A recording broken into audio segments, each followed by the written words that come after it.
Hey everybody, it's Father Casey, the pastor of the Epiphany of our Lord Church, and I welcome you once again to our YouTube channel, The Fourth Magi. This week, Jesus sends out an advance guard, a recon, if you will, 72 disciples to go ahead of him to every town and village and hamlet in the surrounding areas of Galilee and Israel.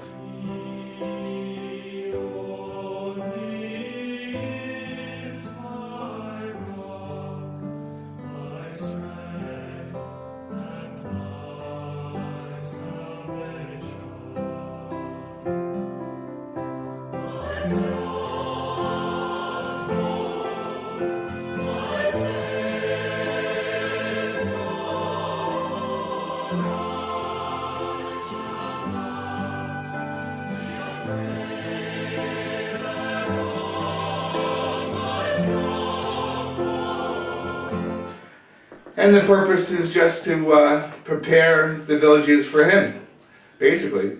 But they go there in his name, and they are sent to heal, and they are sent to cast out demons, which they do.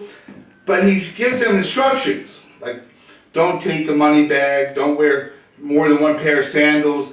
And he says this very interesting thing for someone like me. He says, eat what is set in front of you. Which is very interesting considering that they're Jewish. And so what if they go into a village and they put pork in front of them? Are they supposed to eat that too? So just interesting. But the first thing that Jesus says to these disciples is that whatever household you enter, say to it, peace be to this household. And so the very first instruction is for them to be peaceful people. And let's face it, don't we need peace these days? When we hear about the wars between Israel and Gaza, or Israel and Iran, or Ukraine and Russia, or in the Congo, or Nigeria, or any other African nations, which there are many wars, the Sudan, if you will, but all sorts of places. And the lack of peace in our own country, in our own Congress, with our president and the people, and there's so much lack of peace, that peace is really something that we need. So that word, that need is so relevant this week in the gospel that I just want to speak briefly about it, because peace is so misunderstood. See, a lot of people think that peace is when there is an absence of war, an absence of conflict, we don't have any problems, then we'll have peace. But first of all, that's never going to happen. You know what? I mean, I'm 55 years old and I read a lot of history books. I can't tell you of a time where there wasn't any war, or conflict, or revolution, or something going on in our country or in other countries in the world where there wasn't war or battles or skirmishes. So that's just never going to happen. You know, that's a utopia, if you will, which means that's nowhere land. No, the peace that Jesus offers us is a peace that can exist within the turmoils of our lives. When life gets lifey, as they say, that we can have peace and we can give peace to others because of the peace that we have within ourselves, which comes from God, which comes from Jesus. Now this sounds like pie in the sky. I understand that. But it's something that we really should strive for. And the word that really comes with this peace is acceptance. Now, acceptance is another word that gets misunderstood and misused. So sometimes, we have to accept life's problems that come at us. Like, for instance, I have cancer. Now, if I was to spend all of my time, my waking energy, fighting against that reality that I have cancer, I will never have peace.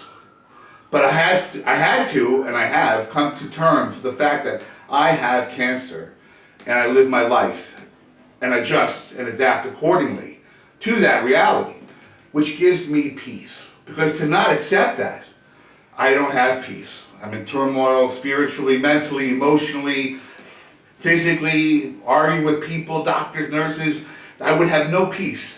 So I have to accept life on life's terms in order to have peace. Now, acceptance doesn't mean that we think it's okay, the bad things that are happening in our lives. Like, I don't think it's okay that I have cancer. But I accept it. It's a reality. I'm going to move on. And that allows me to have peace. Okay? So peace is not the absence of problems. So, but to bring peace to anybody or anything, like for Jesus to tell his disciples that the first thing they're supposed to do is say peace unto this household, they have to have it themselves. And so you can't give away what you don't have. And so you have to first find peace within yourself. And that means dealing with our own resentments, our own anger, our own problems, accepting, forgiving, making amends, asking for forgiveness, being forgiven. That means letting things go. That means a lot of things in order to have peace. So in order to bring peace to the world, we have to start with ourselves. And then once we've gotten some peace ourselves, we start with our household. We start with our workplaces. We start with our schools. We start locally and act globally. Or is it think globally and act locally? That's what I think it is. So you can't give away what you don't have. So this week, as we are called to bring peace to others, that's the first part of the mission that Jesus gives to the 72 disciples. We must find peace within ourselves.